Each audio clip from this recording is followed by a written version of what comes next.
दोस्तों, आज हम हस्तरेखा में इस थंब से रिलेटेड एक टॉपिक लेकर के आए हैं जिसमें आज हम जानेंगे कि अगर ये थंब अपने अनुपात से बड़ा हो या छोटा हो तो क्या रिजल्ट देते हैं। तो जो ये हमारा थंब होता है ये शुक्र ग्रह से संबंध रखता है और हमारा जो शुक्र होता है वो ब्यूटी को बताता है, हमारे फैमिली को बताता है। जितनी भी सुख सुविधाएं इस दुनिया में है उन सबको देने वाला ग्रह होता है शुक्र ग्रह। शुक्र ग्रह हमारे मित्रों को भी बताता है। तो आज हम समझते हैं कि अगर ये अंगूठा अपने अनुपात से लंबा हो या छोटा हो तो क्या रिजल्ट देते हैं। अब बात करते हैं कि अगर ये अंगूठा बड़ा है या छोटा है, इसको कैसे नापते हैं। तो आप इंडेक्स फिंगर में आप जब इस नीचे के पोरवे तक इस अंगूठे को लेकर के आएंगे तो इसका जो मिडिल पार्ट है, अगर इस मिडिल पार्ट से ये ऊंचा होगा यानी बड़ा होगा तो ये अंगूठा बड़ा माना जाएगा, और अगर ये अंगूठा छोटा होगा तो ये छोटा माना जाएगा।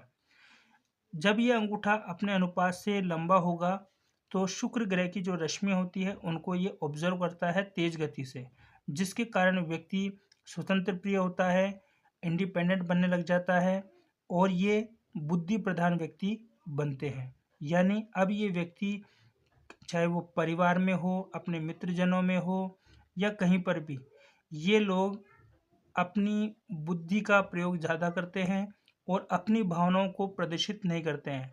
ऐसा नहीं है कि ये किसी को प्रेम नहीं करते हैं, प्रेम भी वैसे ही करते हैं, चाहते भी उतने ही हैं, लेकिन ये प्रदर्शित नहीं करते हैं। तो ये क्या है, थोड़े प्रैक्टिकल टाइप में बन जाते हैं। अब यदि ये लोग अकाउंट में, गणित में या आप कहें कि इंजीनियरिंग के क्षेत्र में रुचि रखें तो वहाँ पे ये बहुत अच्छे सक्सेस देखने को मिलते हैं। अब बात करते हैं कि अगर ये अंगूठा अपने अनुपात से छोटा हो तो क्या रिजल्ट होगा। अगर ये अपने अनुपात से छोटा होगा तो जो वायुमंडल में शुक्र ग्रह की रश्मियाँ हैं वो ये कम गति से ऑब्जर्व करेगा, जिसके कारण व्यक्ति भावना प्रधान बन जाता है यानी इमोशनल नेचर का बन जाता है। अब ऐसे व्यक्ति जब कोई भी कार्य करते हैं तो अपनी पहले फैमिली से राय मशवरा करते हैं, उसके बाद ही ये कोई कार्य को संपन्न करते हैं। दूसरी बात, ऐसे व्यक्ति अपनी बुद्धि का कम प्रयोग करते हैं।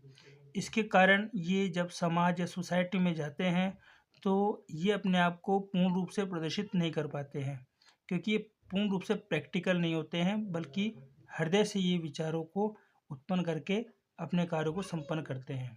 तो इस प्रकार से इनका ये नेचर होता है।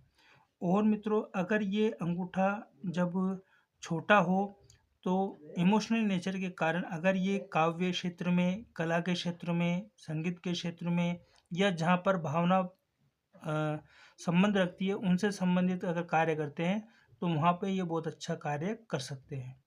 अब बात करते हैं मित्रों, अगर ये हमारा थंब थोड़ा मतलब कड़ा हो और अगर ये नरम हो तो क्या रिजल्ट देता है।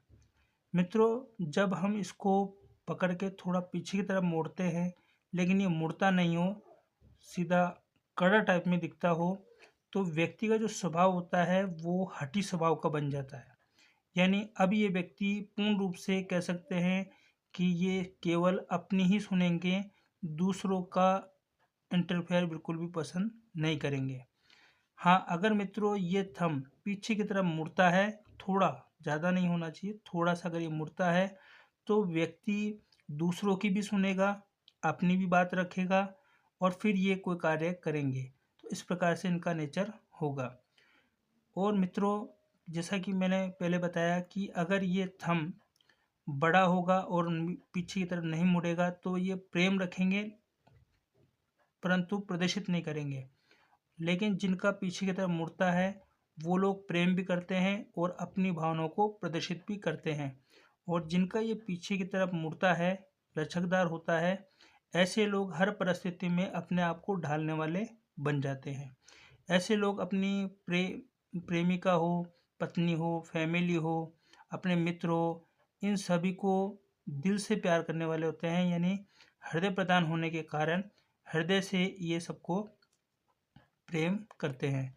तो इस प्रकार से ये जो हमारा थंब होता है ये इस नेचर को दिखाता है। अगली बार में हम समझेंगे कि जो ये थंब होता है इसके ये जो जो पोर होते हैं ये क्या रिजल्ट देते हैं। इसके बाद में हम नेक्स्ट जो हमारा पार्ट होगा वो शुक्र ग्रह से संबंधित इस पर्वत का होगा। तो आज के लिए इतना ही। नमस्कार।